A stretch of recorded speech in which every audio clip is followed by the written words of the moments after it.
जय हिंद स्टूडेंट्स, आप लोग तैयार हो जाइए कल के एग्ज़ाम के लिए। ठीक है, जितना वीडियो अभी तक अपलोड है क्या आप लोग सब देख चुके हैं? सबका लिंक इस वीडियो के डिस्क्रिप्शन में मिल जाएगा। नहीं देखे हैं तो ज़रूर देख लीजिएगा, ये मेरा रिक्वेस्ट है, क्योंकि सब वीडियो काफ़ी महत्वपूर्ण है। वैसे आप लोग एक्टिव हैं, देख लिए होंगे, लेकिन कुछ ऐसे कमेंट देखते हैं जो सर वीडियो अपलोड नहीं हो रहा है, वीडियो अपलोड कीजिए, जबकि वीडियो अपलोड रहता है। इसलिए मुझे यह कहना पड़ रहा है, जो आप लोग अगर नहीं देखे हैं तो देख लीजिए, अपलोड लगातार हो रहा है। मैंने आपसे प्रॉमिस किया है, तो जब तक एग्ज़ाम ख़त्म नहीं होता वीडियो बंद नहीं होगा। ठीक है, चलिए, इस कॉस्ट में तो थोड़ा टाइम कम मिला।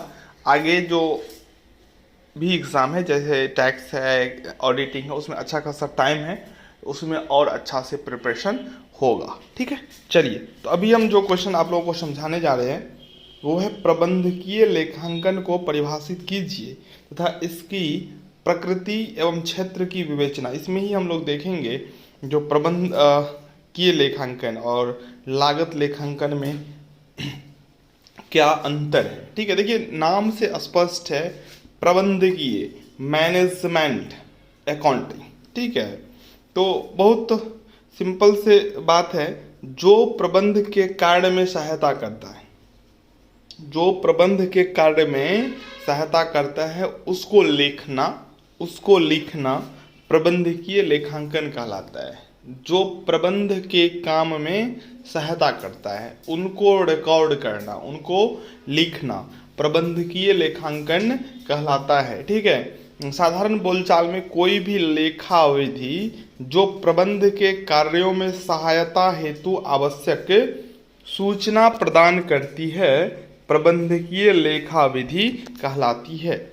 एंग्लो अमेरिकन उत्पादकता परिषद ने प्रबंधकीय लेखा विधि की परिभाषा इस प्रकार दी है। किस प्रकार दी है?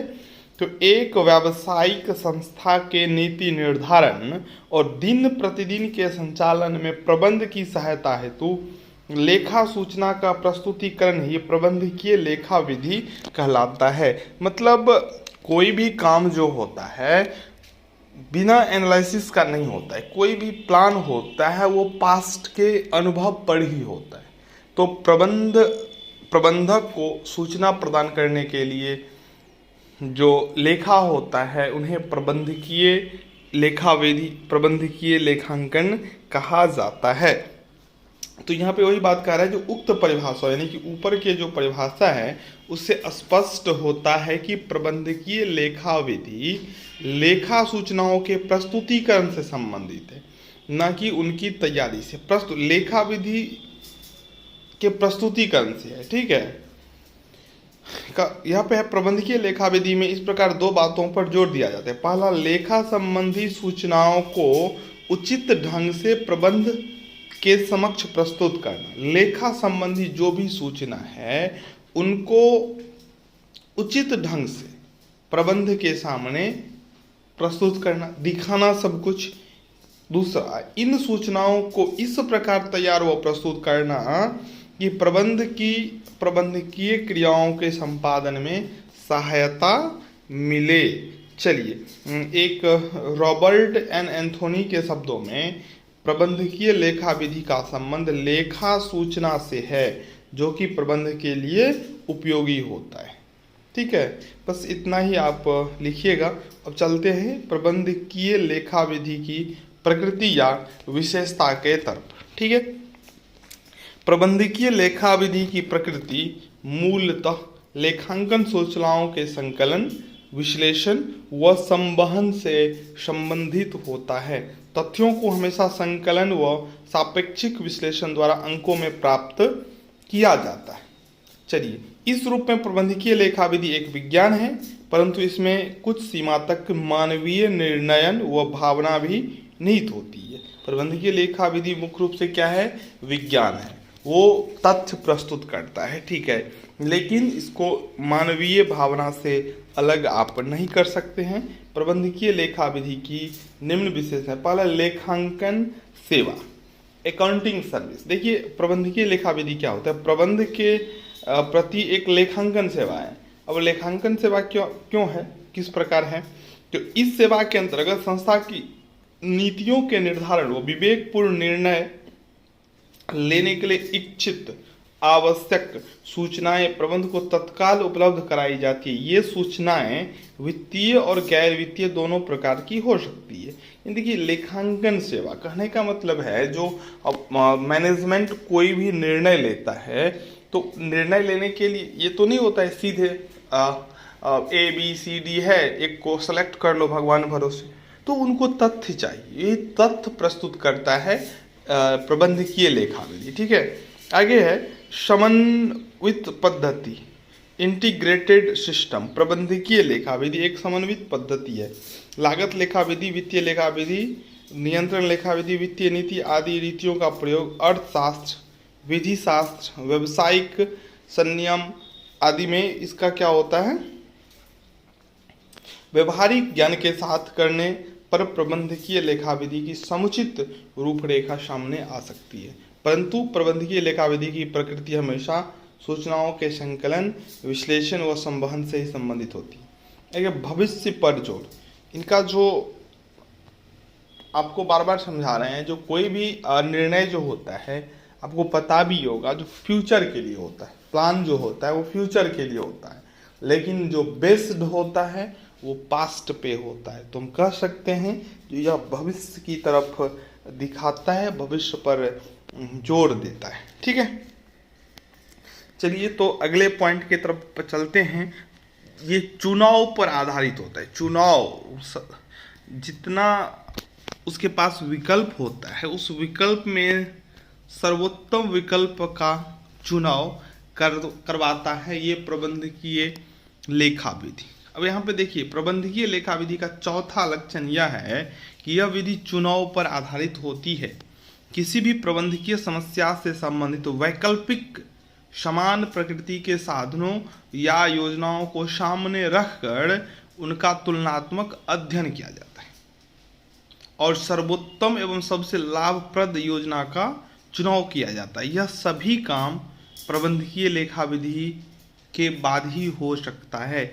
इसलिए हम कह सकते हैं जो प्रबंधकीय लेखा विधि है वो चुनाव पर आधारित होता है। आगे है लागत तत्वों पर जोर। प्रबंधकीय लेखा विधि की पांचवी विशेषता यह है कि यह विधि लागत के विभिन्न तत्वों की प्रकृति पर विशेष जोर देती है। लागत के विभिन्न तत्व, ये आपको पता होगा लागत के तत्व कितने हैं, क्या क्या है। ठीक है, तो संपूर्ण लागत की स्थिर, परिवर्तनशील व अर्ध स्थित वर्गों में विभाजित भी करती है। ठीक है, और उत्पादन के विभिन्न स्तरों पर उनकी प्रकृति का अध्ययन करती है। तो लागत के तत्वों पर भी जोर देता है। तो 5 ही विशेषता आप ध्यान रखिए। चलिए प्रबंधकीय लेखा विधि का हम क्षेत्र के तरफ बढ़ते हैं। तो प्रबंधकीय लेखा विधि का जो क्षेत्र है वो बहुत व्यापक है। व्यापक का मतलब होता है बहुत बड़ा है, छोटा नहीं है। इसके अंतर्गत व्यावसायिक क्रियाओं के सभी पहलुओं की, भूत व वर्तमान की वित्तीय गतिविधियों तथा प्रवृत्तियों का अध्ययन तथा विश्लेषण करके भावी प्रवृत्तियों के अनुमान लगाए जाते हैं। देखिए क्या होता है, भूत और वर्तमान में जो भी गतिविधि होता है उसको अध्ययन करके भविष्य का क्या लगाया जाता है, अनुमान लगाया जाता है। इसलिए इसका क्षेत्र बहुत बड़ा है। इसमें दिया है सामान्य लेखा विधि, ये क्षेत्र में, ये जनरल अकाउंटिंग में भी आता है। इसका असर वित्तीय लेखा विधि से है। यह व्यवसाय के बाह्य व्यवहारों का अभिलेखन है। इसमें आय, व्यय, हस्तस्थ, स्कंद, संपत्ति, दायित्व या नकदी की प्राप्ति और भुगतान के लेखित तथा वित्तीय विवरणों तथा प्रतिवेदनों की नियमित तैयारी सम्मिलित है। लागत लेखा विधि, कॉस्ट अकाउंटिंग, इसका असर आंतरिक व्यवहारों में द्विप्रविष्टीय तकनीक, डबल एंट्री टेक्निक के प्रयोग से है। सरल शब्द में विभिन्न उपकार्यों, क्रियाओं, विधियों तथा उत्पादन पर लागतों का क्या है, प्रयोग है। फिर है बजट तथा पूर्वानुमान। इसमें व्यावसायिक क्रियाओं के विभिन्न पहलुओं के समय पूर्वानुमान तैयार करना तथा विभिन्न विभागाध्यक्षों के सहयोग से संस्था के लिए एक संयुक्त बजट तैयार करना भी सम्मिलित है। आगे है लागत नियंत्रण प्रक्रियाएं। यह कार्य पूरा हो जाने पर वास्तविक लागतों की बजट के प्रमापों से तुलना, विचरणों के विश्लेषण तथा प्रबंध को सूचित करने से संबंधित है। तो यही सब इनका क्या है, तो क्षेत्र है। ये आवश्यक जो है सांख्यिकीय डेटा भी उपलब्ध करवाता है जिसको विश्लेषण आसानी से किया जा सके। ठीक है, तो ये था प्रबंधकीय लेखा विधि का विशेषता, प्रकृति और उसका क्षेत्र। अब हम लोग चलते हैं लागत लेखांकन और प्रबंधकीय लेखांकन में अंतर की तरफ। चलिए, तो अब हम अंतर को देख लेते हैं। सबसे पहला जो अंतर का आधार है वो है डेवलप, विकास कब से है। तो प्रबंधकीय लेखा विधि का विकास गत 4 दशक से हुआ है, यानी कि 40 साल रिसेंटली। ठीक है, पहले ये नहीं था। लेकिन लागत लेखा विधि जो है वो औद्योगिक क्रांति की देन है और उसी समय से यानी कि 20वीं शताब्दी के प्रारंभ से ही लागत लेखा विधि का है। तो कह सकते हैं लागत लेखा विधि पुराना है। उद्देश्य यानी कि दोनों का क्या उद्देश्य है, तो इसका उद्देश्य यानी कि प्रबंधकीय लेखा विधि का जो उद्देश्य है व्यवसाय का सही संचालन करने हेतु आवश्यक सूचना प्रदान करना है। यानी कि प्रबंधकीय लेखा विधि का जो मुख्य काम है वह है इंफॉर्मेशन देना, जबकि लागत लेखा विधि आप पढ़े होंगे तो इसका उद्देश्य उत्पादित वस्तु की लागत ज्ञात करना। ठीक है, क्षेत्र, तो प्रबंधकीय लेखा विधि का क्षेत्र बहुत बड़ा व्यापक है, ये आपको पहले भी पढ़ा है। और इसका क्षेत्र क्या है, संकुचित है, छोटा है। ठीक है, प्रकृति, तो यह मुख्यतः भविष्य की घटनाओं से संबंधित होता है, क्योंकि प्लानिंग जो होता है फ्यूचर पे होता है। यह भूतकालीन एवं वर्तमान घटनाओं से संबंधित होता है। इसका प्रयोग आंतरिक प्रबंध के पक्ष के लिए होता है।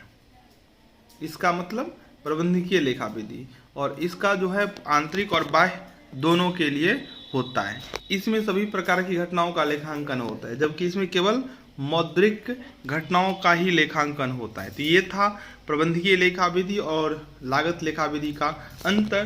तो यह प्रश्न कंप्लीट हो गया। मिलते हैं बहुत जल्द अगले प्रश्न के साथ। तब तक आप पिछले सभी प्रश्नों को देखते हैं, रिवाइज करते रहें। धन्यवाद।